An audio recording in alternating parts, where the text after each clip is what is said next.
साल था 1936। जापान के आमोरी जेल के गार्ड्स को बहुत गुस्सा आ रहा था क्योंकि जेल का एक कैदी उठने का नाम ही नहीं ले रहा था। 2-3 बार चिल्लाने के बाद गार्ड्स गुस्से से कोठरी में घुस जाता है, लेकिन जब गार्ड कैदी का ब्लैंकेट ओढ़ता है तब उसको अपनी आंखों पर विश्वास ही नहीं होता क्योंकि उसके सामने तकिया था और कैदी जेल से भाग चुका था। उस कैदी का नाम था योशिए शिरातोरी। और ये तो कहानी की सिर्फ शुरुआत थी, क्योंकि ये पहली बार नहीं होगा जब शिरातोरी जेल से भागेगा, और ना ही ये पहली बार होगा जब शिरातोरी पुलिस के हाथों पकड़ा जाएगा।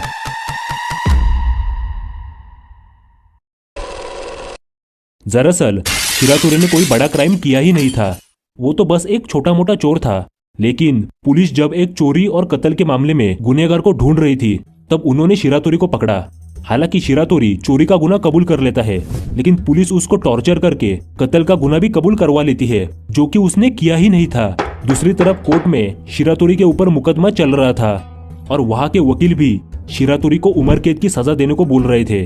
इसका मतलब ना ही वो सिर्फ जिंदगी भर के लिए जेल में सड़ेगा, लेकिन वो अपनी पत्नी और अपनी नन्ही से बच्ची को भी नहीं मिल पाएगा। और ये बात शिरातोरी को बिल्कुल मंजूर नहीं थी और इसी वजह से उसने पहले दिन से ही आमोरी जेल से भागने का प्लान बनाया। बहुत महीनों की तैयारी के बाद एक दिन सुबह के 5:30 बजे वो जेल से भागने की तैयारी शुरू कर देता है। उसने पहले ही गार्ड्स के डेली रूटीन की पूरी जानकारी निकाल कर रखी थी और उसके हिसाब से गार्ड्स हर 15 मिनट में एक गश्त लगाने आते थे, इसीलिए शिरातोरी के पास बहुत ही कम समय था। उसने एक लोहे की तार निकाली जो कि जब वो नहाने गया था तब उसने बाथरूम के बाल्टी से चुराई थी और उससे उसने लॉक को खोलना शुरू कर दिया। क्योंकि शिरातोरी ने बहुत साल छोटी मोटी चोरियां की थी, इसी वजह से उसने किसी भी लॉक को खोलने में महारत हासिल कर दी थी। हालांकि उसके हाथ ठंड से कांप रहे थे, लेकिन कुछ बार कोशिश करने के बाद उसने कोठरी का दरवाजा खोल दिया। अब उसके सामने 6 और दरवाजे थे और 15 मिनट के अंदर उसको सारे दरवाजे खोलने थे। एक के बाद एक वो जेल के दरवाजे खोलने लगा और जब तक गार्ड वापस आ चुके थे शिरातोरी जेल से बाहर पहुंच गया था। लेकिन गार्ड्स को ऐसा लगा कि शिरातोरी अभी भी सो रहा है, क्योंकि शिरातोरी ने तकिया ब्लैंकेट के नीचे छुपा कर रखा था ताकि उसको जेल से भागने का और टाइम मिल सके। वो तो सुबह गार्ड को पता चल गया कि शिरातोरी भाग गया है। शिरातोरी का प्लान तो सफल होता दिख रहा था, लेकिन जेल से बाहर आने के बाद क्या करना है इसके बारे में उसने सोचा ही नहीं। इसी वजह से जेल से भागने के बाद ना ही उसके पास खाने को खाना था और ना ही उसके पास पैसे थे। इसी वजह से वो आमोरी शहर में ही अपना गुजारा करने के लिए वो छोटी मोटी चोरियां करने लगा। और इसी वजह से सिर्फ 3 दिन बाद ही वो एक हॉस्पिटल से कुछ चीजें चुराते पकड़ा जाता है और इसी तरफ वो फिर से आमोरी जेल के सलाखों के पीछे आ गया। लेकिन जेल से भागने की वजह से अब उसकी उम्र कैद की सजा पक्की हो जाती है। इसका मतलब वो अपनी फैमिली से अब कभी नहीं मिल पाएगा। लेकिन ये तो कुछ भी नहीं था, क्योंकि 1939 में दूसरा महायुद्ध शुरू होने के बाद शिरातोरी को आमोरी जेल से अकीता जेल में भेजा गया और वो जगह शिरातोरी के लिए कोई नर्क से कम नहीं थी, क्योंकि वहां के गार्ड्स शिरातोरी का जीना हराम कर देते थे। उनको पता लग गया था कि शिरातोरी पहले जेल से भागा है, इसीलिए शिरातोरी का टॉर्चर करके वो बाकी कैदियों के लिए एक एग्जाम्पल सेट करना चाहते थे ताकि कोई भी कैदी जेल से भागने का सोचे ही ना। इसलिए हर रोज वो शिरातोरी को बेरहमी से मारा करते और बहुत ही ज्यादा काम भी करवाते थे। इसके अलावा बहुत ही ज्यादा ठंड में भी उसको कंक्रीट की जमीन पर सोने को बोलते। ऊपर से शिरातोरी फिर से ना भागे, इसलिए गार्ड्स ने उसको एकांत कारावास में भेज दिया। और उसकी कोठरी बहुत ही छोटी थी और उसकी छत बहुत ही ऊंची, वहां तो रोशनी भी ठीक से नहीं आ पाती, सिर्फ ऊपर एक छोटी सी खिड़की थी ताकि कोठरी में थोड़ी हवा आ सके। इसके अलावा जेल की दीवारें पीतल के धातु से बनाई गई थी, जो कि बहुत ही ज्यादा स्मूथ होती है, इसीलिए किसी भी सामान्य व्यक्ति के लिए दीवार पे चढ़ना नामुमकिन था। इतनी सारी सुरक्षा होने के बावजूद गार्ड्स यहाँ तक नहीं रुके। उन्होंने 24 घंटे शिरातोरी के हाथ हथकड़ियों से लॉक कर दिए। गार्ड्स ने शिरातोरी की जिंदगी मानो एक नर्क जैसी बना दी थी, लेकिन वहां का सीनियर गार्ड मिस्टर कोबायाशी को शिरातोरी के ऊपर बहुत ही दया आती थी। उन्होंने कभी भी शिरातोरी के ऊपर ऊंची आवाज में बात तक नहीं की, बल्कि जब बाकी गार्ड्स शिरातोरी को मारते तब कोबायाशी खुद शिरातोरी को बचाने आगे आते। और शायद यही चीज शिरातोरी को इस नर्क में गुजारने में मदद कर रही थी। ऐसे करते करते कुछ साल बीत जाते हैं, लेकिन एक दिन जब बहुत ही जोरों से बारिश हो रही थी तब एक गार्ड शिरातोरी के कोठरी को देखता है और उसको देख के गार्ड्स के होश उड़ गए, क्योंकि शिरातोरी अपनी कोठरी में से गायब हो चुका था। तो गार्ड दरवाजा खोल के अंदर आता है और उसके सामने सिर्फ शिरातोरी की हथकड़ियां बची थी। इतना सारा बंदोबस्त होने के बावजूद शिरातोरी यहाँ से कैसे भाग गया? पहली बात तो हथकड़ियाँ शिरातोरी के ऊपर बेकार थी, क्योंकि वो हथकड़ियाँ खोलने में माहिर था। वो छोटी से छोटी चीजों से भी हथकड़ियाँ खोल सकता था। और इधर उधर ढूंढने के बाद उसको एक वायर का टुकड़ा मिल गया और उससे उसने जेल से भागने की तैयारी शुरू कर दी। पहले तो वायर से उसने हथकड़ियाँ खोली। उसके बाद क्योंकि कोठरी छोटी और ऊंची थी, इसी वजह से शिरातोरी अपने पैर और हाथों की मदद से दीवार पे चढ़ने लगा। क्योंकि शिरातोरी के पास एक और काबिलियत थी, और वो थी वो चिपकली जैसा दीवार पे चढ़ सकता था। अब उसके ऊपर छत की खिड़की थी जिस पे मेटल की सलियां लगी थी, लेकिन खिड़की की जो फ्रेम थी वो लकड़ी से बनी थी। इसी वजह से शिरातोरी हर रात अपने हथकड़ियों को वायर से खोलता और पीतल की दीवार पे से ऊपर चढ़कर खिड़की को जोर जोर से हिलाता ताकि वो लूज हो जाए, और फिर नीचे आने के बाद हथकड़ियों को वापस लगा देता ताकि गार्ड्स को शक न हो। और ऐसा करते करते कुछ महीने बीत गए और एक दिन खिड़की निकल जाती है। अब शिरातोरी को सिर्फ सही दिन का इंतजार करना था, और 15 जून 1942 को जब बहुत ही ज्यादा बारिश हो रही थी, उस दिन शिरातोरी जेल की छत पे से निकल जाता है और बारिश की वजह से किसी को कानो कान खबर नहीं होती। जब पुलिस को पता चला कि शिरातोरी भाग गया है, तब पुलिस ने शिरातोरी को पकड़ने में अपनी पूरी जान लगा दी। यहाँ तक कि कोबायाशी भी हर जगह शिरातोरी को ढूंढ रहा था। दूसरी तरफ शिरातोरी को पता था कि वो यहाँ से घर नहीं जा सकता, क्योंकि पुलिस वहां पे पहले ही तैनात होंगे। इसीलिए 3 महीने इधर उधर भटकने के बाद शिरातोरी खुद कोबायाशी के घर पे पहुंच गया। ये देख के कोबायाशी बहुत चौंक जाता है। इतनी मेहनत करके भागने के बावजूद शिरातोरी खुद पुलिस के पास क्यों आ गया? दरअसल शिरातोरी का यहाँ पे आने का एक ही मकसद था, उसको कोबायाशी की मदद चाहिए थी। उसका कहना था कि वो खुद सरेंडर करना चाहता है, लेकिन उसके कुछ शर्तें हैं। इसलिए कोबायाशी शिरातोरी को घर के अंदर बुलाता है और उसको खाना दे के उसकी बात सुनने लगा। शिरातोरी का कहना था कि उसको जेल में रहने में कोई प्रॉब्लम नहीं है, लेकिन उसको गार्ड के हाथों टॉर्चर नहीं होना था। इसके अलावा उसको टोक्यो जेल में जाना है, जहाँ पे ज्यादा ठंड नहीं होती। कोबायाशी शिरातोरी की सारी बातें बहुत ही ध्यान से सुन रहा था, और खाना खाने के बाद दोनों ही रूम से बाहर चले जाते हैं। शिरातोरी बाथरूम में चला गया और कोबायाशी फोन करने, लेकिन जब शिरातोरी बाथरूम में से बाहर आ जाता है, तब उसके सामने पुलिस बंदूक लेके खड़ी थी, क्योंकि कोबायाशी ने शिरातोरी का विश्वासघात किया और उसकी सारी शर्तों को अनदेखा करके उसको पुलिस के हाथों सौंप दिया। उस दिन से शिरातोरी ने कसम खा ली कि वो आज के बाद से किसी भी पुलिस ऑफिसर पर कभी भी भरोसा नहीं करेगा। ऊपर से कोर्ट ने शिरातोरी के उम्र कैद पर 3 और साल बढ़ा दिए। शिरातोरी चाहता था कि उसको टोक्यो जेल में भेजा जाए, लेकिन कोर्ट तो उसको जापान के उत्तर में बसी सबसे भयानक और ठंडी आबाशिरी जेल में भेज देती है। एक ऐसी जेल जहां से अभी तक कोई नहीं भागा है, और जिसने भी भागने की कोशिश की है उन सब की ठंड से मौत हो गई। वहां पे ठंड इतनी ज्यादा थी कि जेल में उनको खाने के नाम पे जो चावल और मिसो सूप मिलता था वो भी जम जाता था। ऊपर से वहां के गार्ड्स तो अलग लेवल का टॉर्चर करते थे, और एक दिन तो गार्ड्स ने हद ही कर दी। उन्होंने शिरातोरी को बिना ठंड के कपड़े दिए खुले में छोड़ दिया, और ठंड की हवा की वजह से शिरातोरी कांपने लगा। वो कितना भी अंदर जाने की कोशिश करता, लेकिन फिर भी गार्ड्स उसको धक्का देके फिर से वहीं पे डाल देते। 2-3 बार ऐसा होने के बाद शिरातोरी को गुस्सा आता है, और गुस्से में शिरातोरी उनके ऊपर चिल्लाकर उनको खुला चैलेंज करता है कि वो यहाँ से कैसे भी भाग जाएगा और गार्ड्स उसका कुछ नहीं उखाड़ सकते। और उसी गुस्से में उसने अपनी हथकड़ियाँ तोड़ दी। गार्ड्स शिरातोरी की ऐसी ताकत देखकर डर गए। जहाँ पे शिरातोरी को लगा कि गार्ड्स को डराने से वो उसको टॉर्चर नहीं करेंगे, लेकिन ये चीज शिरातोरी के ऊपर उल्टी पड़ गई, और गार्ड्स ने शिरातोरी ना भागे इसलिए अपना पूरा दम लगा दिया और शिरातोरी के लिए एक स्पेशल जेल की कोठरी बना दी। यहाँ पर हर एक खिड़की शिरातोरी के शरीर से छोटी थी, और उसका फ्रेम पूरी तरीके से लोहे का बना था। इसके अलावा शिरातोरी के हाथ एक ऐसे हथकड़ियों से बांधे थे जिसका कुल वजन ही 40 किलो था, और क्योंकि शिरातोरी लॉक निकालने में माहिर था, इसी वजह से इन हथकड़ियों में कोई लॉक ही नहीं था, बल्कि उसको स्क्रू से फिट किया जाता था, और इसको निकालने के लिए खास लोहार को बुलाया जाता, और वो भी 15 दिन में सिर्फ एक बार आता था, और उसको निकालने में भी 2 घंटे से भी ज्यादा समय लग जाता।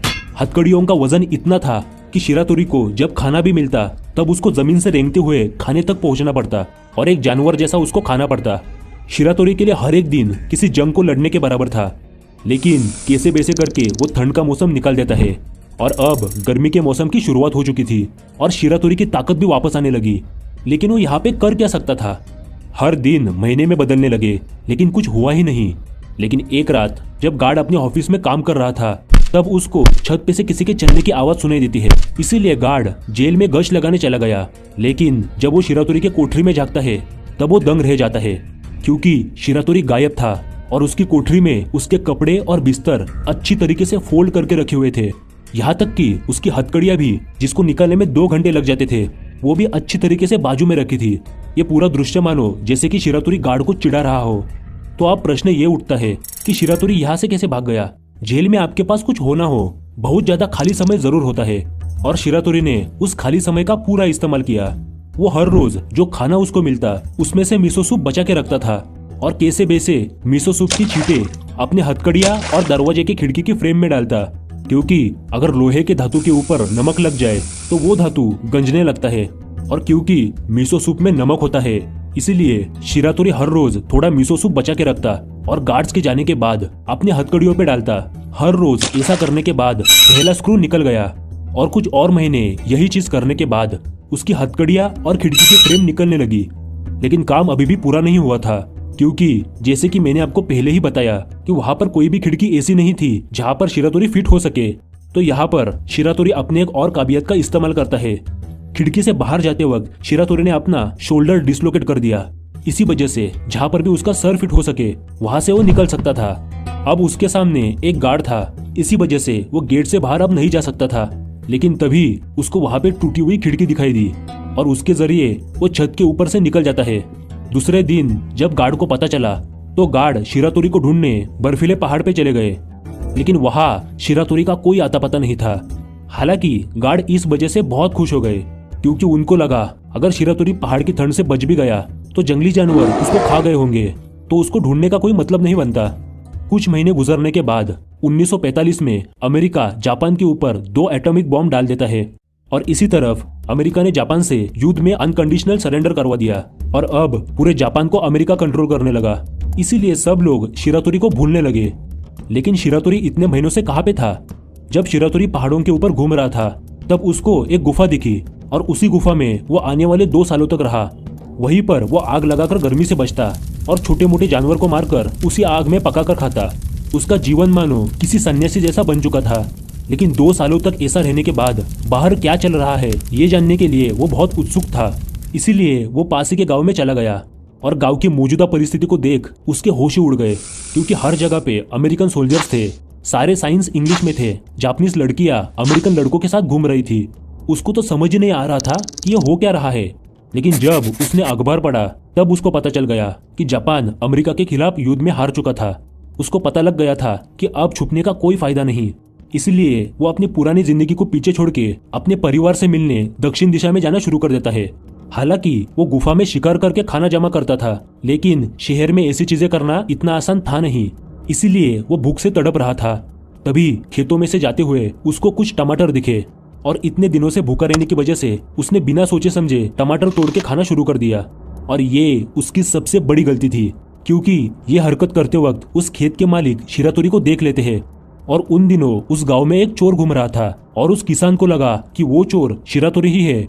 इसी वजह से शिरातोरी और उस किसान के बीच लड़ाई होती है और उस लड़ाई में शिरातोरी के हाथों किसान की मौत हो गई। शिरातोरी वहां से भागने ही वाला था, लेकिन गांव के लोग शिरातोरी को पकड़ लेते हैं और बिना समय गवाए उसको पुलिस के हाथों कर दिया। पुलिस को पहले लगा कि ये तो कोई आम आदमी है, लेकिन उनको तो बाद में पता चला कि उनके हाथों जेल से भागने वाला बादशाह योशिए शिरातोरी लगा है।